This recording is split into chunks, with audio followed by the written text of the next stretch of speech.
Hello everyone, welcome to our channel Cook with Cookie. Whenever we think of chicken biryani, that is always mouth watering and tempting.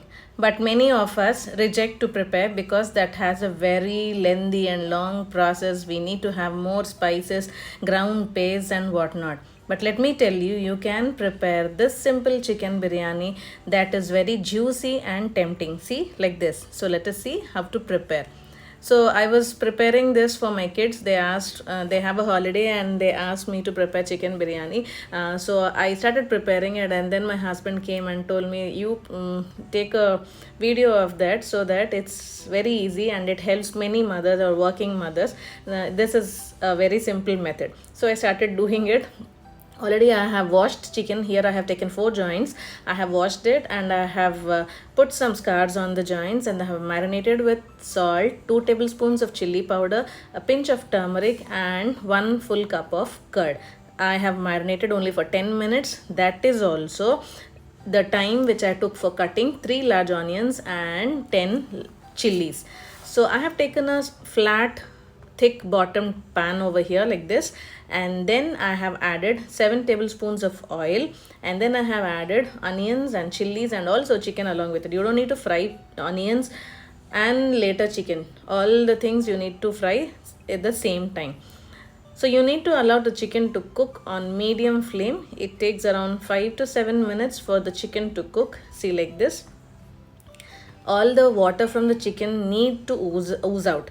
So meanwhile, here I have taken 2 glass of rice.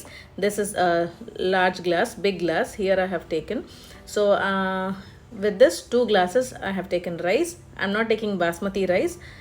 I have taken normal rice. I have washed it and put it aside. I'm not soaking it, but I have washed it and have put it aside. So see, chicken almost got cooked because the oil got oozed out from, and it's on the edges of the pan, right? So this time you need to flip the chicken carefully because there are chances that you might break the chicken. So at the same time you need to check whether the chicken is cooked or not. See, my here chicken joints, these are almost 70% cooked, and also you need to check whether the bottom of the pan is burnt or not. So you need to constantly stir in the bottom of the pan. So here I have added 1 large tablespoon of ginger garlic paste because we are adding large joints and also rice as well. I have added cumin powder as well as coriander powder, that is jeera powder and dhania powder, 2 teaspoons of each. And then you need to stir it nicely with the onions and so that the masalas mix well nicely with the chicken joints. Now once you add this ginger garlic paste as well as cumin powder and coriander powder, there are chances that the bottom of the pan gets burnt. You remember, as long as you cook the chicken, your flame should be in low and medium only. That is obvious that like this the bottom of the pan gets burnt, but you need to clear it nicely. If you don't clear it and proceed further for the process, there are chances that you might burn the chicken as well as rice. So see, I have cleared it nicely. Now you need to add 5.5 glasses of water. First I have added 5 and later I have added another half. So for 2 glasses of rice, I have added 5.5 glasses of water. Normally 5 glasses will do, but that half glass, that helps chicken cook smooth and soft. So that's it. Close the lid and allow it to boil nicely for 3 minutes on high flame. Once you get a nice boil like this, see, you need to have a nice boil. Without getting nice boil, if you add rice, there are chances that your rice may break and become in paste like consistency.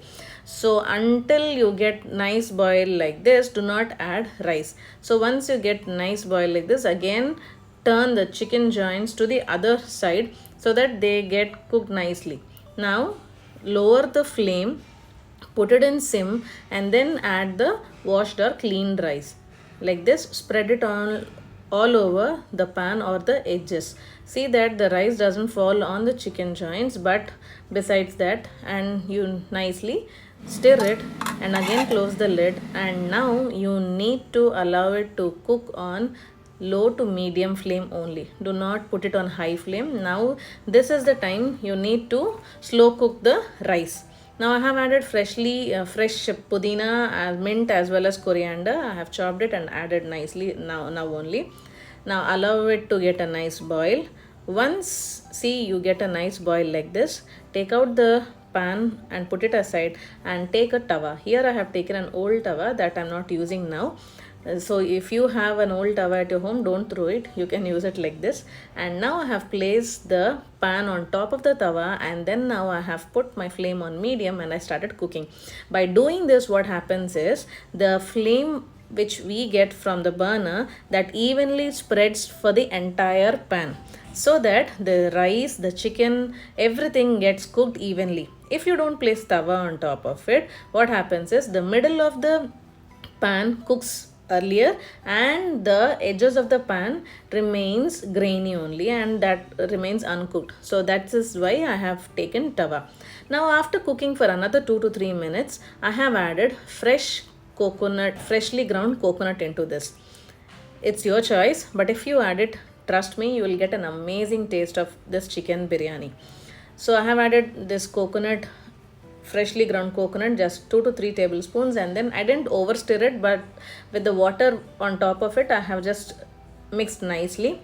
And see, your rice or our rice is almost done. It's almost 80% cooked.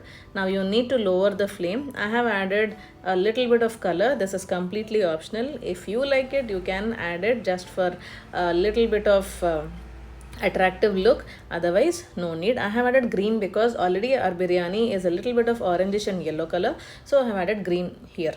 Now after 1 minute of cooking on medium flame, you need to add 1 tablespoon of ghee. That gives a nice flavor and also aroma and nice grainy texture to our chicken biryani. That's it.